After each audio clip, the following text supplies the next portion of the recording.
So welcome students, welcome to Gyan wisdom. ये हमारा शायद ये लास्ट ही क्लास होगा ऑल्टी का AHSCC HS सेकेंड ईयर वालों के लिए। आप लोगों के लिए हमने बहुत सारा इंपॉर्टेंट क्वेश्चन का लिस्ट निकाला, मतलब चैप्टर वाइज। तो ये हमारा वो लास्ट रहेगा वीडियो। उसके बाद में अब हम फाइनल एग्जाम के लिए थोड़ा ग्रामर का प्रैक्टिस करेंगे। तो आप अगर पहला बार इस चैनल पे आए हो तो जरूर से जरूर इस चैनल को सब्सक्राइब कर लेना, क्योंकि इंग्लिश से भी पहले, इंग्लिश एग्जाम के भी पहले, इंग्लिश फाइनल एग्जाम जो होगा आप लोगों का उससे भी पहले, और ऑल्टी के भी पहले एक घंटे का सेशन हम रखेंगे, एक घंटे का, दोनों ही सब्जेक्ट के लिए, जहाँ पे हम सिर्फ ग्रामर डिस्कस करेंगे। ठीक है, तो ग्रामर वहाँ पे करना है। इसके लिए आपको अभी के अभी चैनल को क्या करना है, सब्सक्राइब कर लेना है। बाद में होता ही है कि मैं भूल जाता हूँ, इसके लिए अभी तक अगर आपने हमारा व्हाट्सएप का ग्रुप ज्वाइन नहीं किया तो भी आप जल्दी से ज्वाइन कर लो। और जितने मैंने अभी तक ग्रामर क्लासेस दिए हैं, जितने भी हैं, इंग्लिश हो या ऑल्टी हो, सभी के सभी को हम क्या करेंगे, इसी वीडियो के डिस्क्रिप्शन में डाल देंगे लिंक सब। तो आप जाके बढ़िया अच्छा तरह से पूरा अभी से ही रिवाइज कर सकते हो। सारे इंपॉर्टेंट क्वेश्चन के भी लिस्ट जो है आपको इसी के नीचे मिल जाएंगे, वीडियो के लिंक्स, तो वहाँ पर भी आप देख सकते हो। ठीक है, ये बात वो रहा जो मुझे बता देना था। अब मैं भूल जाता हूँ, इसलिए मैंने पहले बता दिया है। ठीक है, और एक्चुअली अभी जस्ट मेरा थोड़ा देर बाद मेरा क्लास स्टार्ट होने वाला है, तो मैं जल्दी जल्दी कंप्लीट करूँगा, तो मैं भी कहीं मैं भूल ना जाऊँ, इसके लिए मैंने पहले आपको बता दिया। ठीक है, चलिए स्टार्ट करते हैं। बीना कुटीर सो बीना कुटीर का यहाँ पे जितना भी शॉर्ट क्वेश्चन है सबके आंसर भी दिए गए हैं। ये मेरे अपने नोट्स के आंसर हैं, कहीं गाइड वाइड से जो है वो कॉपीड वाला माल नहीं है अपना। ठीक है, और चलिए तो स्टार्ट करते हैं, बाकी बात बाद में करेंगे। सो बीना कुटीर, सौरव कुमार चालिया। पहला क्वेश्चन आपका है, बीना Kutir is RCC building, true या फॉल्स है? आंसर फॉल्स होगा। Rehana is the name of daughter, गलत है, बात है, आपको पता है उसकी बहू का नाम था। ठीक है, डॉटर इन लॉ होता तो सही हो जाता। और डॉटर का नाम क्या है? तो बीना है, आपको पता होगा। वो भी एज्यूम्ड नेम है, मतलब रियल नेम नहीं है, वो इमेजिनेशन से लाया गया है। ठीक है, अच्छा। Narrator, the narrator sips Coca Cola पीता है। हाँ, बार बार जाके वो दुकान में कोका कोला पीते रहता है। The young man is preparing for economics exam, तो ये लगभग बात सही है, क्योंकि उसके हाथ में एक बुक मिला था जिसमें इकोनॉमिक्स बोले कुछ एक लिखा हुआ था। ठीक है, तो उसके बाद में नेक्स्ट हम आगे बढ़ते हैं आपका 1 मार्क वाले क्वेश्चन में। सो कौन सा ब्रांड का कार था? तो फोर्ड कार था। ठीक है, mister Mehta's office is located in which city, किस सिटी में है? तो कलकत्ता में है। Alternative location was offered to narrator, narrator को रहने के लिए कौन सा अल्टरनेटिव लोकेशन दिया गया था? लचित नगर दिया गया था। ठीक है, where does the young son go to pursue medical studies, कहाँ जाता है? तो वो जाता है डिब्रूगढ़ AMC। ठीक है, और हु इज ब्रजन कलिता, ब्रजन कलिता कौन है? तो वो मालिक है उस जमीन के जहाँ पे अभी वो दुकान सा जो बना हुआ है ना। उसके बाद में नेक्स्ट आपका आता है ये सब क्वेश्चंस। तो यहाँ पे ये सारे आपके बुक के क्वेश्चन है। हाँ, तो इसको मैंने ऐसे ही रख दिया। आपको किसी भी चैप्टर का बुक का जितना क्वेश्चन हो तो आपको करना ही है, क्योंकि वो मिनिमम क्वेश्चन है, बहुत ज़्यादा क्वेश्चन है नहीं। ठीक है, तो ये सब के 2-2 मार्क के क्वेश्चन है, ज़्यादा से ज़्यादा 30 वर्ड में आपको इन सभी को आंसर देना है। ठीक है, अच्छा। देन आते हैं 4 नंबर में। अगेन ये आपके बुक के ही क्वेश्चन है। ठीक है, कि what is your impression of the neighbourhood where Bina Kutir is located, उसके आसपास के इलाके के बारे में आपको बताना है। What does the presence of trade and commercial establishment signify, कि भाई पूरा जो सिटी है ऑर्गेनाइज होते जा रहा है, और जो हमारा जो बिना कुटीर वाला इलाका है वैसे ही छोड़ दिया गया है, या वैसे ही वो रह गया है। ठीक है, वो आइसोलेटेड फील कर रहा है, ये सब वहाँ पे दिया गया था। How does the narrator use Coca Cola बोतल, वो कैसे बार बार क्या करते हैं, कोका कोला को पीते रहता है, पीते पीते उसके जो खो जाता है ना, एक तरह से वहाँ पे उसको पूरा एक सीनरी चलना शुरू कर देता है, एक सीन चलना शुरू करता है, और उसमें वो पूरा वो अपना इमेजिनेशन मतलब सोचने लगता है, देखने लगता है। तो वो सारा बात आपको बताना है। What plan do the 2 sons have regarding the commercial growth mentioned toward the end of the story? दोनों देखो, शुरू से जो पूरी स्टोरी में बताया गया था कि दोनों बहुत अच्छे बेटे थे, लेकिन लास्ट में पता चलता है दोनों जो है वहाँ पे कोई अपना शायद वो बुक पब्लिकेशन आई गेस ऐसा कुछ खोलना चाह रहा था, और ऐसा कुछ था, मेरे को एकदम एग्जैक्ट स्टोरी अभी याद नहीं है, बट इसी के आसपास था ना, कि कोई शायद कोई भाड़ा भी देना चाहता था, एक वहाँ पे ऑफिस बनाना चाहता था, ऐसा कुछ ये सब था ना। तो वो सारा चीज़ यहाँ पे आ जाएगा। ठीक है, अच्छा। नेक्स्ट अब आते हैं, ये मैंने एक बड़ा सा जो है क्वेश्चन है वो बुक वाला, तो उसका जो मैंने जो आंसर दिया उसको मैंने ऐसे ही एज इट इज छोड़ दिया है। ठीक है, ताकि आपको थोड़ा मैं यहाँ पे बता पाऊँ कि कैसे आपको लॉन्ग आंसर्स को करना है। ये सब क्वेश्चन अगर आपको आते हैं तो 6 से 8 मार्क वाले में आएंगे। तो 8 मार्क क्वेश्चन तो ऑल्टी में अब होगा नहीं, तो 5 से 6 वाले पकड़ लो। ठीक है, comment on the significance of the title of Bina Kutir, Bina कुटीर के टाइटल के बारे में आपको बताना है कि ये टाइटल क्यों इंपॉर्टेंट है। ठीक है, so the title of the story Bina Kutir holds a significant meaning in the narrative. It is a name given by the author for an Assamese type single story built house he encountered during his search for a rental place. तो जब author जो है एक rental place के लिए ढूंढ रहे थे, उस समय उनको एक जगह मिलता है जिस घर को ये नाम दे देते हैं बीना कुटीर, ठीक है। The house stands out in rapidly changing urban landscape. एक अर्बन इलाका है, शहर जैसा इलाका है, वहाँ पे एक घर जो है वो सोलिट्यूड पड़ा हुआ है, ठीक है। जो उसके आसपास के सारा इलाका जो डेवलप होते जा रहा है, लेकिन वो जो जगह है वो अभी भी वैसे ही पड़ा हुआ है। Surrounded by modern concrete buildings, आसपास में क्या है, कंक्रीट के बड़े बड़े बिल्डिंग्स हैं, कॉमर्शियल स्पेसेस हैं, दुकान ये सब है। What makes it special is the presence of a rare Bina flower. जो सबसे इंपॉर्टेंट जो इसमें प्ले करता है, जिसके नाम पे हमारा चैप्टर दिया गया है, वो क्या है, बीना फ्लावर है in full bloom which adds to its charm, जो कि उसका सुंदरता को बढ़ाता है। The author affectionately names the house Bina Kutir, ठीक है। ऑथर जो है इसका नाम क्या रखते हैं, बीना कुटीर रखते हैं, after the flower and its small cottage like appearance compare to the towering concrete structures. अच्छा एक सेकेंड, थोड़ा डिस्टर्बेंस, एक्चुअली स्टूडेंट्स आ चुके हैं, मैंने आपको बताया था कि क्लास अभी था ना।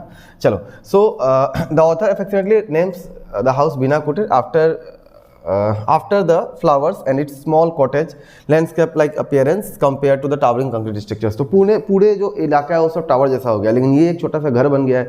उसके आसपास में क्या है, फूल है, और जो कि मतलब बीना का एक प्लांट है, और बीना प्लांट के नाम पे उसको बीना रख दिया। और सिंस वो बहुत छोटा सा घर है, बाद बाकी सारे इलाके को जो है आसपास के जितने भी घर है वो सब बिल्डिंग बन चुके थे। तो क्या हो गया, वो बीना, और ये हो गया कुटीर माने छोटा घर, ठीक है।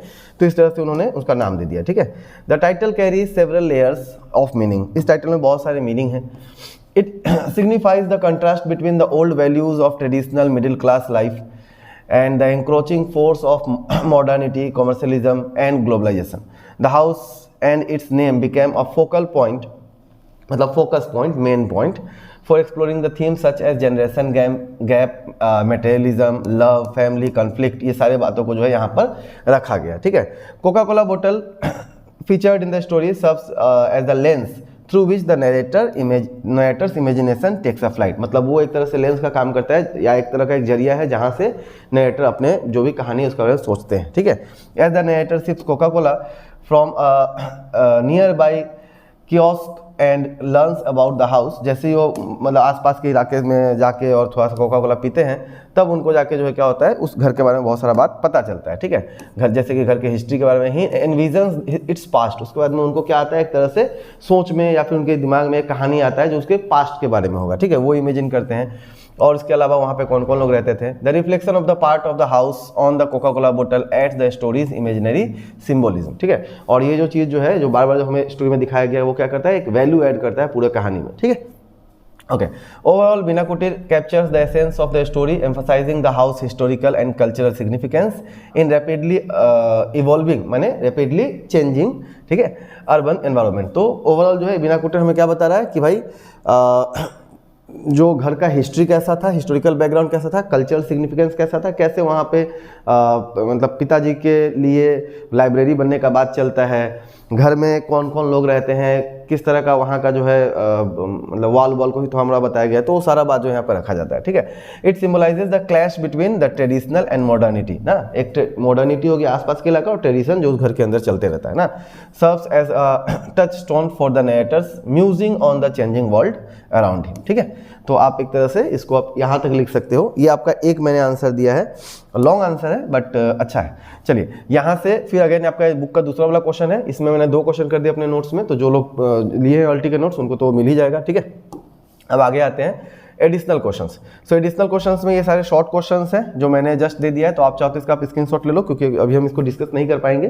क्यों नहीं कर पाएंगे, क्योंकि चलो कुछ एक रीज़न है, क्या बताया अभी समय कम है वैसे भी ना। तो इसमें कुछ क्वेश्चंस बहुत इंपॉर्टेंट है, और इसमें मैंने बहुत ज़्यादा क्वेश्चन नहीं रखा है। सौरभ कुमार चाली का पूरा नाम जो है आपको सुरेंद्रनाथ मेधी याद रखना है। इनका जन्म कब हुआ था ऐसे बहुत कम पूछता है, बट फिर भी आप पढ़ लेना। किसने ट्रांसलेट किया है भी आप पढ़ लेना, ठीक है, विभास चौधरी। उसके बाद में अच्छा, सौरभ कुमार चालिया जो बीना कुटीर लिखा गया असल में शायद असमीस में लिखा गया, ठीक है। बाद में इसको ट्रांसलेट इंग्लिश में करके आपको दिया गया, आपको पता होगा, ठीक है। देन उसके बाद में योंगबो जो था, वो लड़का जो था वो कहाँ पर रहता, कुमारपाड़ा में रहता था। भावानंदा कौन है, तो भावानंदा या फिर Bhavananda was Bhudhar Goswami's in house son in law, in house son in law घर जमाई, ठीक है, तो घर जमाई है, ठीक है।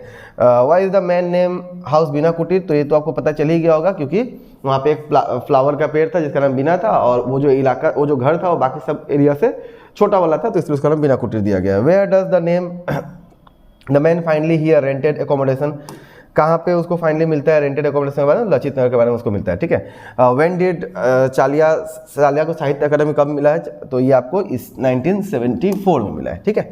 ओके, नाउ नेक्स्ट अगेन है आपके पास में कुछ एक यहाँ पे क्वेश्चंस है, ठीक है, जो आपको देखना है। उसके अलावा शॉर्ट टाइप क्वेश्चंस में why was the house named Bina Kutir, और कौन उसको नाम देता है, ठीक है। उसका what how was the response of the views of daughter different from the brothers, मतलब बेटी का जो सोच है वो कैसा था बीना कुटीर के बारे में अपने भाई के कंपैरिजन में, ठीक है। Why do you think the speaker imagined daughter's name as Bina, उसका नाम, लड़की का नाम बीना ही क्यों रखा, ठीक है। तो ये सब, why did the father disown his second son, अपने छोटे बेटे को क्यों छोड़ देता है, तो ये सब कुछ एक क्वेश्चन है जो मैंने ऐड कर दिए हैं। इसके आंसर्स भी हमारे नोट्स में, जिन्होंने ऑल्टी का कोर्स लिया उनको ये सारा चीज़ मिल गया होगा, बट आपको इतना देख लेना है, ठीक है। ओके, नाउ अब यहाँ पे एक और लॉन्ग क्वेश्चन है जो है describe the events of the story. तो अगेन जो आपने वो जो पहला जो मैंने बताया था ना, वहाँ पे हमने सिर्फ आइडिया को काम किया था, यहाँ पे उस इवेंट्स को कवर किया गया है इस पूरे क्वेश्चन में, ठीक है, पूरे आंसर में, कि कैसे कैसे क्या क्या चीज़ होता है कहानी के अंदर। ओके, तो ये सारा चीज़ था जो आपको मैंने बताना था, और आई होप कि आपको समझ में आ गया होगा कितना आपको पढ़ना है।